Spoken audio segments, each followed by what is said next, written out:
Good afternoon, everyone. The first item of business is consideration of motions 108 and 109 in the name of John Swinney on appointment of Scottish Ministers and Scottish Junior Ministers. I shall invite the First Minister to move the motions. I then will invite each party to make a short contribution. Thereafter, I will ask the First Minister to reply. I also remind members that under Rule 11.3.1 of Standing Orders, the questions on the motions will be put immediately after the debate. Can I invite members who wish to speak in the debate to press the request to speak buttons now? And I call on John Swinney, First Minister, to speak to and move the motions. President, sir, I move the motions in my name that Stephen Flynn and Ivan McKee be appointed as Scottish Ministers and that Stephen Gethins, Hannah Mary Goodlad, Jamie Hepburn, Sumita Kumar, Kirsten Oswald and Alison Thewlis be appointed as Scottish Junior Ministers. Before I turn to the substance of the motions, I'd like to recognise those members of the previous government who are leaving office. Former Deputy First Minister Kate Forbes has had a distinguished career as the first female Finance Secretary, and she has also delivered many significant measures to boost the Scottish economy, from her work to secure investment in Scotland and to the creation of our Tech Scaler programme to support Scotland's start-ups and entrepreneurs. Shona Robertson spearheaded the Commonwealth Games and the Ryder Cup, served as Deputy First Minister and concluded her career by commandingly leading 3 budgets through our Parliament. Fiona Hislop delivered significant improvements in the transport network, began the extension of early learning and childcare, championed our culture sector and represented Scotland to the world for over a decade. Marie Goujon was the driving force behind legislation to protect wildlife, support our farming and rural communities and ensure our food system is fair, healthy and sustainable. Angus Robertson ensured that Scotland remains close to Europe and active in global politics, and that we protect and support our culture and arts. Graham Day helped to bring COP26 to Glasgow to deliver free bus travel for under-22s and on 2 occasions capably steered the government's programme through Parliament. Richard Lochhead has been a friend to Scotland's businesses, particularly small businesses, and was a long-serving Rural Affairs Secretary in the Scottish Government. Natalie Donounis passionately championed children's rights over her 3 years in office. She helped ensure Scotland keeps the promise by leading major reforms of the children's care system last year. CoCab Stewart led the Government's national equalities and inclusion work and managed her portfolio with grace and empathy, both of which have never been more needed in the equalities agenda. Jenny Minto led on public health and women's health and was a champion of both. She led on the Government's health plan and the miscarriage patient charter and in community and preventative measures in health, and I thank her warmly for her service. I thank all of those who have served in government in Scotland, and I wish all of them every best wish for the future. Turning now to today's appointments, I made clear during the election campaign that I would lead a government resolutely focused on the key challenges facing Scotland, from eradicating poverty to tackling climate change to growing the economy. These issues span our society. No one area of government can solve them in isolation. It takes the whole of our government and all of us working together to achieve that objective. So that is a principle that follows the design of the Cabinet that has been put in place. Leaner but with greater purpose, coordination and effectiveness because of it, ensuring a clear focus on our long-term outcomes underpinned by collaboration across government. A number of my appointments have already served in ministerial office. Firstly, I am delighted that Jenny Gilruth has agreed to serve as the Deputy First Minister. Over a number of years, Jenny Gilruth has proven herself to be a highly capable minister dealing with a number of challenging responsibilities. She has demonstrated her ability to work across party lines and indeed with our partners in local government, most notably by averting teacher strikes earlier on this year. As part of her cross-government role, the Deputy First Minister will hold the crucial finance brief, with responsibility for securing agreement each year on the Scottish budget, and I know that she will continue in that spirit of cross-party collaboration. Jenny Gilruth will work particularly closely with Ivan McKee, who will take on the crucial new Cabinet role of Cabinet Secretary for Public Service Reform. Ivan McKee will lead on ensuring Scotland's public services are effective and making efficient use of public funds. I've seen up close how we can dramatically improve outcomes by changing how we organise services, for instance, with the change in our approach to delivering whole family support. That will be the focus for the work of Ivan McKee.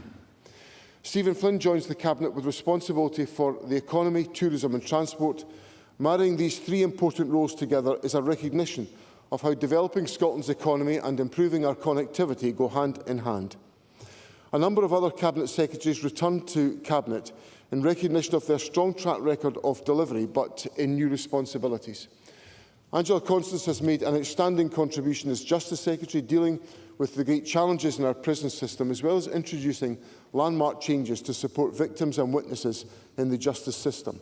I welcome Angela Constance to the role of Health Secretary, where her formidable expertise will be deployed to ensure the NHS meets the needs of members of the public.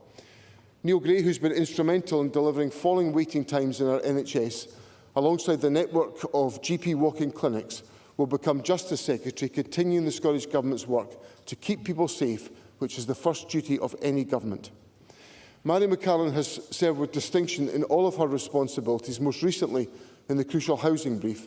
I am delighted that she will now take on the vital role of Education, Culture and Gaelic.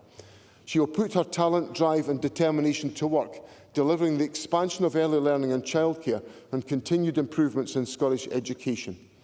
Nurturing Scottish culture is fundamental to who we are, and this responsibility will also be taken forward by Mary McCallan. Gillian Martin will continue her good work in the Climate Action Portfolio, building on the climate change plan that the Government published at the end of the previous session. She will now add responsibility for rural affairs to her brief. Lastly, in Cabinet, Shirley-Anne Somerville will continue her outstanding work on driving my own personal mission of the eradication of child poverty in Scotland. Under Shirley-Anne Somerville's leadership, child poverty in Scotland is falling and stands significantly below levels in the rest of the United Kingdom. She will take on responsibility for the housing portfolio, recognising the inescapable link between housing and social justice, and she will continue the work of Mary McCallan in tackling the housing emergency. Presiding Officer, let me now turn to the junior ministers that I propose for appointment. I am pleased that Tom Arthur, Siobhan Brown, Jim Fairley, Ben McPherson and Marie Todd will continue to serve in government. They have each made significant contributions to government in recent years, and I am confident that they will continue to do so. Jamie Hepburn will return to government as Minister for Parliamentary Business, having served ably in this and other ministerial roles in the past. I am also delighted to welcome a number of new members to the ministerial team. Stephen Gethins has served Scotland with distinction at Westminster and has been an important voice on international affairs in Scotland. He will take on the new role of Minister for Europe, External Affairs and Energy. Given the importance of the energy brief in particular, Stephen Gethins will report directly to me as the Government continues to make the case for Scotland's energy to be in Scotland's hands. Kirsten Oswald is an experienced parliamentarian, and I am delighted she will now use her skills and experience as Minister for Victims and Community Safety in my government.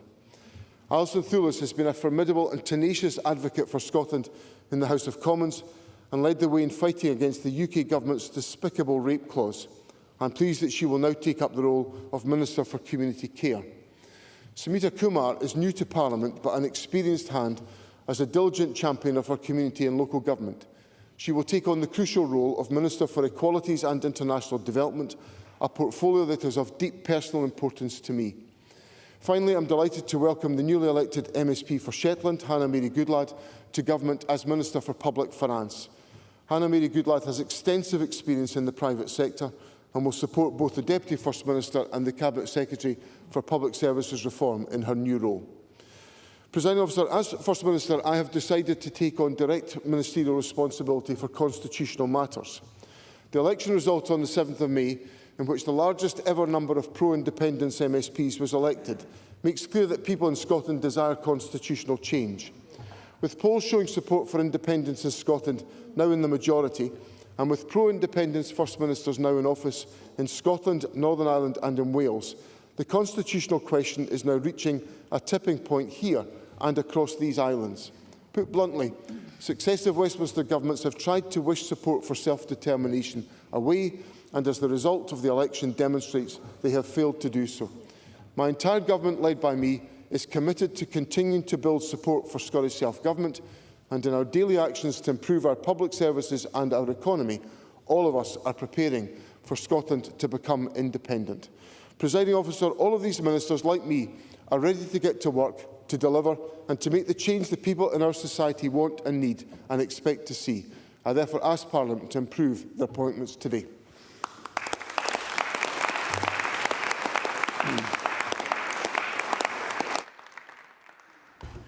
Thank you, First Minister. I now call on Megan Gallagher to speak to and move Amendment 109.1. Thank you, Presiding Officer. Well, it does appear that John Swinney's government has been on the Manjaro because it's slimmed down in size, but somehow still carries all the same political baggage. And judging by some of yesterday's appointments, the First Minister clearly knows how to recycle. Because we now have a government where the Cabinet looks exhausted already, and they haven't even delivered their first programme for government. And although no matter how busy some of our Cabinet Secretaries might get, Mary McCallan included, I'm sure she will always make time for calls from world leaders looking for advice on how not to run a country. Because this government talks a big game. They've promised more spending, more subsidies, more childcare expansion, supermarket price controls, more quangos, more intervention, and somehow all of this while still claiming that they can deliver net zero on time and on budget. Presiding Officer, this is a government that acts like it has a magic money tree in the back garden at Bute House, only for the new Finance Secretary to discover afterwards that the roots have rotted away.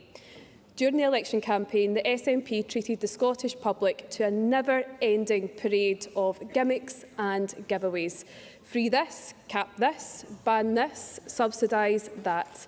Every single problem in Scotland apparently solved by another taxpayer-funded announcement and another glossy press release. But now the reality has arrived, because hidden underneath all of these grand promises is a financial black hole estimated at around £5 billion. And the uncomfortable truth for SNP members opposite is this. You cannot endlessly announce Scandinavian levels of spending while delivering a Scottish level of economic growth. At some point, someone has to do the sums. And it appears that task has now fallen to Ivan McKee. Although I'm not entirely sure the Minister for Public Service Reform is the correct title. The Scottish Conservatives consistently pointed out throughout the election campaign that the SNP sums just don't add up. But now we've got a Minister for Cuts, or perhaps more appropriately, as he might be known throughout time, Ivan the Terrible, inflicting fear across government departments as he bursts through the door, swinging an axe, looking for cuts in every nook and cranny he can possibly find. The Nationalists have promised more spending without saying where that money is coming from, meaning that tax rises, spending cuts, or indeed a combination of both are on the way. I would also like to welcome Stephen Flynn to the Chamber today. But can I just check, Mr Flynn, did you manage to get through the security gates okay this morning? It does seem like the doors at Bute House can be quite tricky to open, but it's good to get some practice in, isn't it? Perhaps the First Minister was trying to keep you out for as long as possible. Because let's be honest, everyone knows why Stephen Flynn is truly here. He's certainly not visiting Holyrood for its architecture. But on a sincere note, I do want to wish all Cabinet Secretaries and Ministers the very best in their new positions. Presiding Officer, despite all the jokes that we're going to hear probably over the next few minutes, there are serious responsibilities at a serious time for Scotland. And that brings me to the amendment in my name on behalf of the Scottish Conservatives. Members across this chamber will remember the debate last session regarding the impact of gulls on communities across Scotland. And nobody pursued this issue more persistently than Douglas Ross, standing up for his constituents and repeatedly pressing the government on what action it intended to take regarding the growing gull population. What nobody expected, however, was the extraordinary behaviour that was displayed by Jamie Hepburn during those exchanges. Presiding Officer, Parliament is a place for robust debate. We can all accept that. But business managers have a particular responsibility to maintain working relationships right across this chamber. Their job is, in fact, to lower the temperature, not raise it, to build that consensus, not fuel confrontation. Yet during that altercation involving Douglas Ross and Jamie Hepburn, we saw behaviour entirely unbecoming of someone entrusted with that responsibility. If someone demonstrates that they cannot control their temper during tense parliamentary exchanges, they should not be handed the responsibility of negotiating sensitive parliamentary business again a few months later. So, the First Minister should know that it is wrong to reappoint Jamie Hepburn as business manager because it sends the completely wrong message about the standards, accountability and behaviour in government. Therefore, and on conclusion, Presiding Officer, I urge all members to vote against this appointment at decision time today, and I move the amendment in my name. Thank you. Up to 5 minutes usually means up to 5 minutes, and it would also help if you spoke to your amendment at the start. You only spent about a third of what you said on the amendment. I think in future we'll take a stricter view of people on such matters. I now call Neil Bibby up to 5 minutes, please, Mr Bibby. Thank you, Presiding Officer. On behalf of the Scottish Labour Party, I would like to welcome the new Scottish Cabinet and junior ministers to their roles. May I congratulate every one of the SNP MSPs who has been given ministerial office, and I may confess I am somewhat jealous. John Smith famously said the night before he died that the opportunity to serve his nation was all he asked. Every one of the ministers has been given that precious gift, and I to John Smith, and I hope they appreciate the honour they have been given and make the most of it. As our leader Anas Sarwar said on Tuesday, this is a new Parliament and is a chance to introduce a new politics of cooperation. This is the spirit in which Scottish Labour Party will engage with the Scottish Government. But I must be clear, we will continue to hold Government ministers to account, to challenge them on their failings and to pressure them to focus on the priorities of the people of Scotland. Not opposition for opposition's sake, but to make them better. The election result, depriving the SNP of a majority, proved that the people of Scotland want a politics that is centred on their concerns. The cost of living, our NHS, our economy, safety on our streets. Presiding officers, these are the issues we are expecting ministers to be addressing. And ministers who will make an impact, and I'm not just talking about Jamie Hepburn. If and when Parliament confirms his appointment, I do hope the Minister for Parliament and Veterans will spare a thought for the veterans in his own group who have not got the call-up as of yet. It would be remiss of us not to say that Mr Hepburn's appointment and Kirsten Oswald's appointment as Vice Minister has raised some concerns, but that is for the First Minister to make a judgment on. But to be clear, we do not intend to oppose the First Minister making his appointments, but we do expect ministers to conduct themselves professionally and appropriately at all times and uphold the highest standards. I congratulate Stephen Gethins and Alison Tulis too on their appointments as ministers, but also particularly congratulate Hannah Mary Goodlad and Samita Kumar on their appointments as the two ministers who are new to any Parliament. That brings me to the Cabinet. John Swinney's election as First Minister is undoubtedly a political achievement. But like many across Scotland, we struggle to see how the man who failed as Education Secretary and created the black hole in Scotland's finances can deliver the leadership Scotland needs now. But we are sure Mr Swinney will do all he can to prove us wrong. And we wish him every success in his duty to serve the people of Scotland. I also extend my congratulations to Jenny Gilruth, who is Scotland's new Deputy First Minister and Finance Secretary.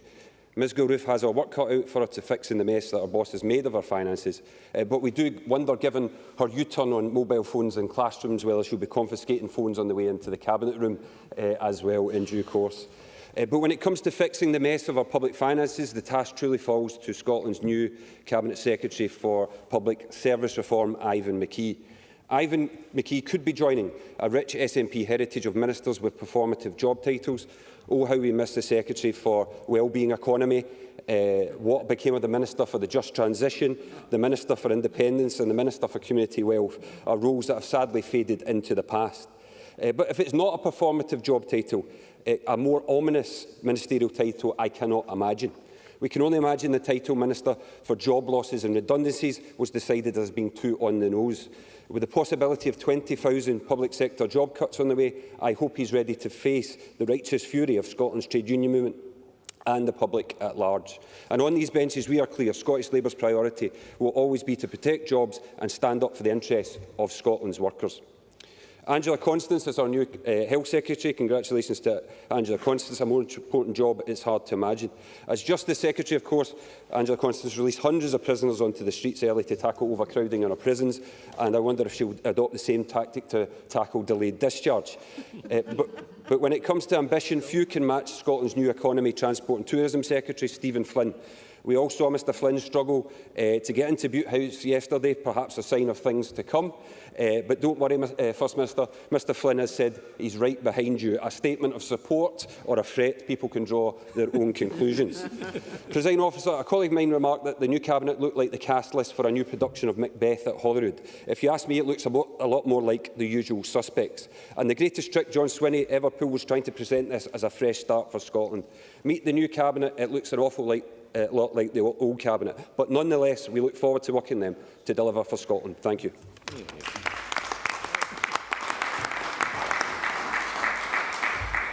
Thank you, Neil Bibby. I now call on Thomas Kerr. Up to 5 minutes, please. Thank you, Presiding Officer. And can I start my speech today, as it is my maiden speech, with a thank you to the people of Glasgow for sending me to this place. It's the honour of my life to represent the communities I am proud to call home, and I pledge I will do all I can to deliver for my city and do those people who sent me here proud. Now, I know that having this speech, of all speeches, as my maiden speech, is rather unconventional, but, Presiding Officer, what is it they say again? Start as you mean to go on. And while I know it is custom for maiden speeches to be heard without interruption, most MSPs in this chamber know that I always welcome a bit of audience participation, so I really hope you do not disappoint. And speaking of disappointment, can I welcome the First Minister to his post? Fair play, he fought the election saying he wanted a historic mandate, and he did. So on behalf of Reform Scotland, I congratulate him and his party on their victory. Now, Presiding Officer, yesterday Scotland was presented with what John Swinney described as a new government. And after looking at the line-up carefully, I must say the SNP has achieved something remarkable. They've managed to reshuffle the deck chairs without ever changing the direction of the ship. Because after nearly 2 decades in power, the SNP no longer resemble a government with ambition. Yes, the First Minister is back in office, but let's not kid ourselves. The enthusiasm Scotland holds his government in is abysmally low. Indeed, the SNP was re-elected on a record low vote share. 2 million Scots did not vote, and the majority wanted change, including a bigger turnout for parties against the First Minister's separatist agenda. Now, yesterday's Cabinet announcement was sold to the country as renewal. But what exactly has been renewed? After years of bloated bureaucracy, endless quangos, vanity projects and constitutional obsession, they suddenly want Scotland to believe that they are born-again reformers. The public are not fools. So let me examine this new, fresh team, Presiding Officer. Can I start by welcoming Scotland's new Education Secretary to her place? And while developers and house providers across the country will have a sigh of relief, Scotland's teachers and pupils will be hiding under a desk. And I fear that world leaders will no longer be calling the Education Secretary asking for advice. Indeed, she may want to redial and ask for some herself, given the government's record on schools. And we've got the ever-fresh-faced new Transport Secretary, who I suspect is already planning his £2 bus fare straight into the First Minister's job. But then again, given the length of an SNP Transport Secretary these days, I suspect he may come to regret that poison chalice handed to him by the First Minister. Indeed, this new government could play out like a reality TV show or a classic comedy. We've seen Neil Gray and Angela Constance play job swap, while the country goes back to the future with Shirley-Anne Somerville on social justice. But my ultimate favourite is how the First Minister has us all reliving an episode of Yes Minister. Because only in John Swinney's Scotland could a bid to cut government bureaucracy start by creating a brand new government post. Cabinet Secretary for Administrative Affairs, Public Service Reform, Ivan McKee. This has indeed set up a battle royale between the Reform Cabinet Secretary and the rest. He'll want to save money, and every other Cabinet Secretary will want to spend it. So the First Minister will no doubt need to mediate every fight. So it's no wonder that he's kept the Constitution for himself with some slight relief. But on a serious note, Presiding Officer, I in Reform genuinely do welcome Mr McKee's post. And I wish him well as he tries to fix the mess his country has created. Now, Reform has arrived in this chamber, and given the slimmed-down Cabinet, it appears our ideas and values now sit in the Scottish Government. We said during the election we need to focus on the day job and stop wasting time on reserved matters, so the First Minister has abolished the energy and constitution from the Cabinet. And we said we need to cut government waste, a bonfire of the quangos, and put economic growth first, so a new department has been created. But as is normal with the SNP, the devil will be in the detail. Rhetoric is easy, delivery is hard. So if this government has genuine proposals to make Scotland more prosperous, cut tax, invest in enterprise and prioritise Scots over strangers, we will support them. But sadly, given the parliamentary arithmetic and the large bloc that is led by the Bearsden Che Guevara, I fear that is unlikely. So instead, Reform will play our part in being a constructive but effective opposition. We won't oppose for the sake of opposing. Oh, I seem to have upset people. We won't challenge for the sake of challenging, but unlike those other parties in opposition, we won't remain silent either. Reform is not in this chamber to make pals with the cosy establishment. We are here to oppose you. We are here to be the voice for Scotland's forgotten communities, the length and breadth of this country, who each and every one of you have failed and left behind. Those are the people who sent us here, and those are who we will fight for in this Parliament. So, Presiding Officer, at decision time, Reform will not endorse the appointments of this tired and knackered Cabinet. Scotland does not need another recycled government pretending to be revolutionaries. What Scotland needs is seriousness, competence and accountability. A government willing to focus relentlessly on jobs, schools, hospitals, policing, infrastructure, energy and economic growth. That is the standard Reform Scotland will continue to demand in this chamber, because after nearly 20 years of SNP government, the central question facing this Parliament is no longer who can deliver independence. The real question is who can deliver competence. And on the evidence before us, the SNP have failed yet again to provide an answer. Thank you.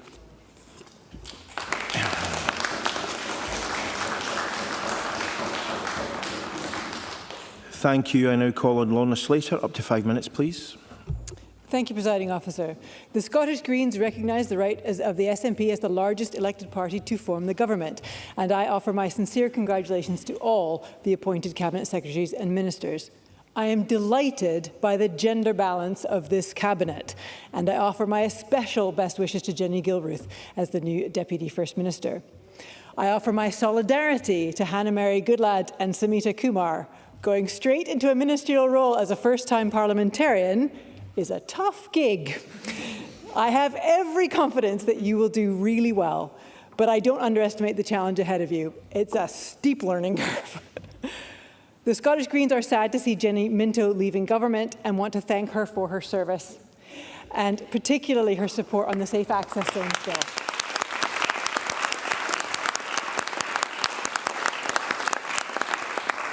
Supporting women to get the healthcare they need is something we can all be proud of. Members, it is now 2026, and in only 4 years it will be 2030, and the SNP government has promised a lot by 2030, a lot of targets coming due. This is going to be the find out Parliament. By 2030, this government are supposed to have stopped the decline of our biodiversity and started on the road to nature restoration on a national scale. This is an international commitment that Scotland has made on the world stage as we led the Edinburgh process on biodiversity. The Scottish Greens will be holding Gillian Martin and Jim Fairley to deliver that commitment. Stephen Flynn in transport and Stephen Gethins on energy will need to make the changes necessary to meet the key 2030 milestones on our journey to net zero carbon emissions, as set out in the carbon budgeting framework. Shirley-Anne Somerville will have her hands full delivering the 36,000 affordable homes that the Scottish Government have promised by 2030. If this government doesn't want this term to be a litany of failure, of cowardice and backtracking, they are going to need to take bold steps quickly. Whether it is brought by Shirley-Anne Somerville under housing, Stephen Gethins under energy, or Gillian Martin under climate, we need to see that heat and buildings bill back, and it needs to pass. We have no chance of meeting our climate targets while people in Scotland are living in poorly insulated, drafty homes which they are forced to heat using oil and gas because of a lack of heat networks, district heating, and a national ambition to install low-carbon heating. This lack of ambition in the past is going to hit particularly hard next winter. With the Strait of Hormuz still effectively closed, the price of oil and gas is likely to climb to astronomical heights next winter. And the SNP historical failure to act is trapping millions into high heating costs. We're about to find out what the consequences of that are. We know that all the easy stuff on climate and on fair taxation has been done. What's left now is the hard stuff. The Deputy First Minister is going to have to reform council tax if we have any chance of keeping our frontline public services sustainable. Stephen Flynn, Tom Arthur, Jim Fairley and Gillian Martin are going to have to make some difficult decisions about transportation, industry and land management if they are going to meet the government's own climate and nature targets. We already see the costs of wildfires, of floods. We already see alarming losses of pollinators, of seabirds. We see the encroachment of invasive species like rhododendron into our last few remnants of native rainforest, and we are down to our last few capercaillie. Is this the government that loses the last of the rainforest? Will the actions of this government lead to the loss of capercaillie forever and other species? We're going to find out. I want this government to stand up to the challenge, to take on the mantle of the 2030 targets that they set for themselves, and to confidently in 4 years say that they have succeeded. I want that more than I can say. The legacy of a particular government or minister can last until the next election, or it can last for generations. I ask each and every one of the ministers who has been appointed today to think for the long term. Build a sustainable and fair Scotland, and be bold. Thank you.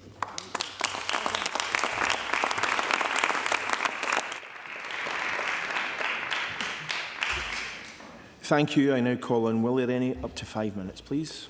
Thank you, Presiding Officer. We in the Liberal Democrats can assure John Swinney that whilst we will have profound disagreements, including on the issue of the Constitution, that we will hunt for agreement. And that we will hunt for agreement because this place needs to work. And this place hasn't been working well enough for years. We were sent two signals in the election. The incredibly low turnout, incredibly low. A lot of people just didn't bother turning out because they didn't believe that this place was an answer to their problems.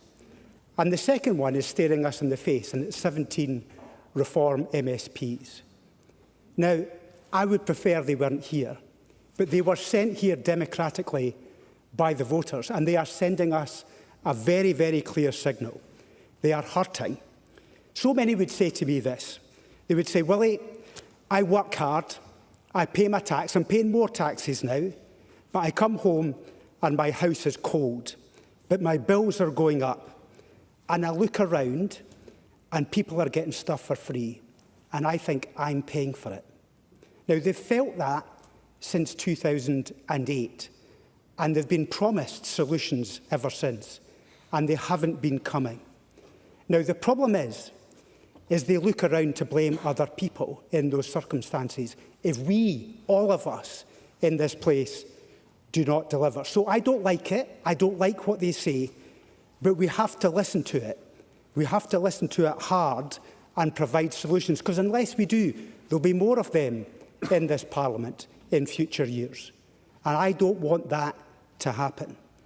So we need to have solutions, and Liberal Democrats have got positive solutions, tolerant, open, altruistic, looking internationally for solutions, working in partnership, making sure that we can put value in the goodness of work, making sure that everybody can participate in society. So that's a hard lesson for us, and we need to learn it and learn it fast.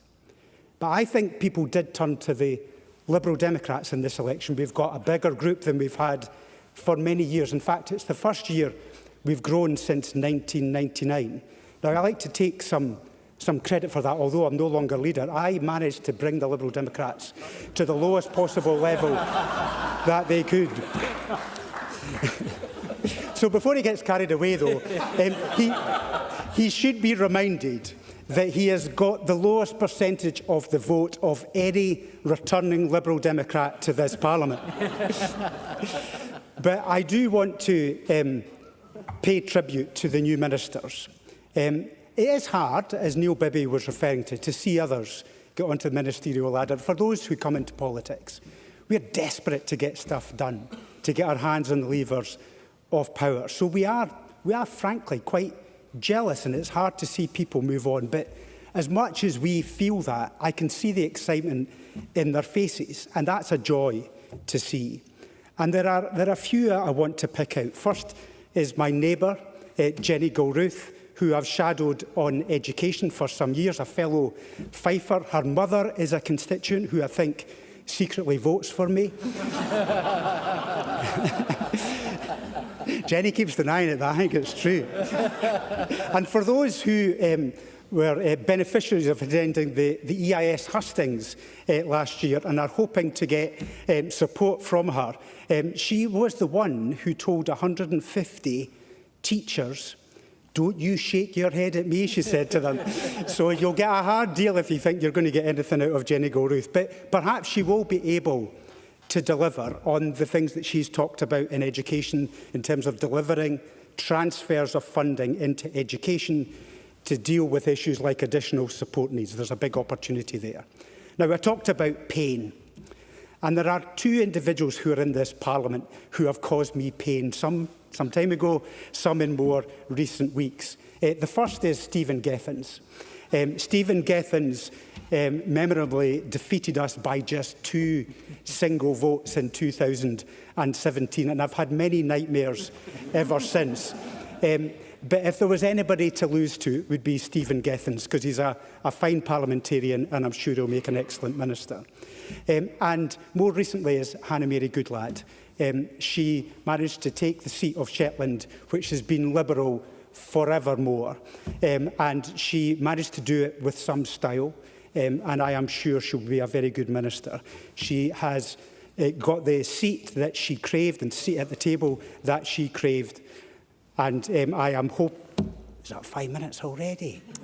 I've just got started, Presiding Officer. But can I just say one more thing, Presiding Officer? The final one is the person for Grace Under Fire, and that is Mary Todd. Mary lost her seat to David Green, but she has come back into this Parliament with incredible grace. Because to lose, I know what it's like to lose. But she has handled herself incredibly well, and I'm delighted to see her as a minister.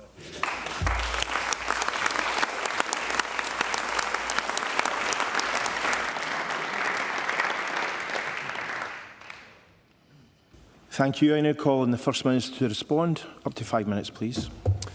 President, can I thank members for their contributions, although there was a varying nature to the contributions that we heard today, and I'll reflect that in what I want to say. To Mr Kerr, can I welcome him to his place and on his maiden speech. It's an auspicious occasion for him to make his maiden speech, but I would just sort of make an elementary point to him that he's making his maiden speech after the election, an election in which Reform got 15.8% of the vote and the SNP got 38.2% of the vote, having campaigned vigorously around the country. So it is quite a stretch to make an argument that somehow the SNP is not in a position to govern, or it hasn't earned the right to govern, when we've achieved a share of the vote which is more than double that achieved by Reform. But we'll work our way through the implications of arithmetic during the course of this parliamentary term in the usual fashion.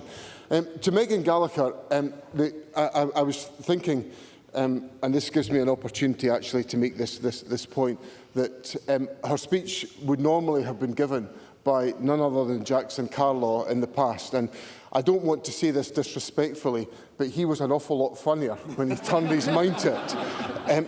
But it does give me the opportunity to pay tribute to, although I'm delighted that Kirsten Oswald succeeded in Eastwood, to pay tribute to Jackson Carlaw as an outstanding parliamentarian who was a credit to the Conservative Party in Scotland and, in my humble opinion, was a really good leader of the Conservative Party, which is not designed to insult Ms Gallagher's next-door neighbour. But I take this opportunity to express my warmest wishes to Jackson Carlaw on his outstanding parliamentary service in the Scottish Parliament.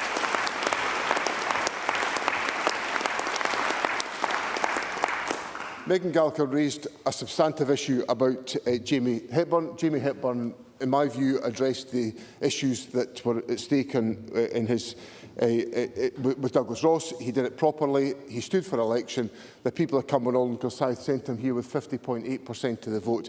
And I know from all of his interactions with political parties, he is more than capable of being the Minister for Parliamentary Business to do exactly what I need him to do, which is to work with others across the chamber. To Lorna Slater, she was very generous in her tribute to Jenny Minto, a tribute that I associate myself very strongly with. She invited us to be bold in the government, and that's exactly what the government will do in the next parliamentary term. Neil Bibby made the point which I think is the really important point, and a very good contribution from Neil Bibby, that the comment from John Smith about the opportunity to serve. And that is what runs through all of my contribution to public service. It has always been what I've wanted to do.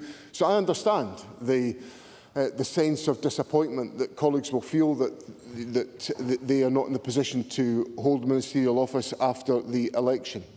But there is a substantive point in Neil Bibby's contribution which resonates with what Willie Rennie has just said, that we are a parliament of minorities. And Willie Rennie said that he and his colleagues were desperate to get things done, and I'm desperate to get things done, so there is undoubtedly space for us to achieve common purpose. And I welcomed what Mr Sarwar said in Parliament on Tuesday in both of his contributions, which I thought moved on to the aftermath of the election and indicated the challenges that we now face. And the challenges we face are how do we collectively work together to address the very serious issues that Mr Rennie raised about how people feel in our communities.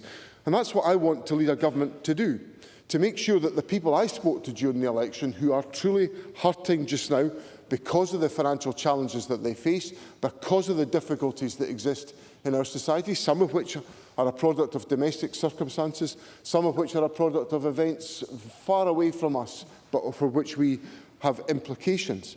But what I am certain is that the establishment of the Scottish Parliament gives us a better chance through the exercise of self-government to ensure that we achieve and address those issues about which the public are concerned.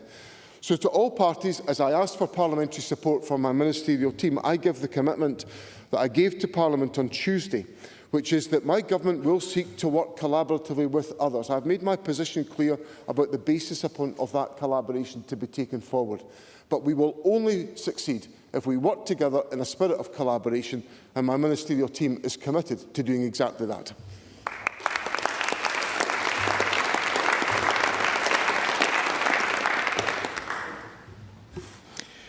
Thank you. I'll now put today's questions to the vote. The first question is that motion 108 in the name of John Swinney on First Minister's appointment of Scottish Ministers be agreed. Are we all agreed? We are not agreed. Therefore, we will move to a vote. There will be a short suspension to allow members to access the digital voting system.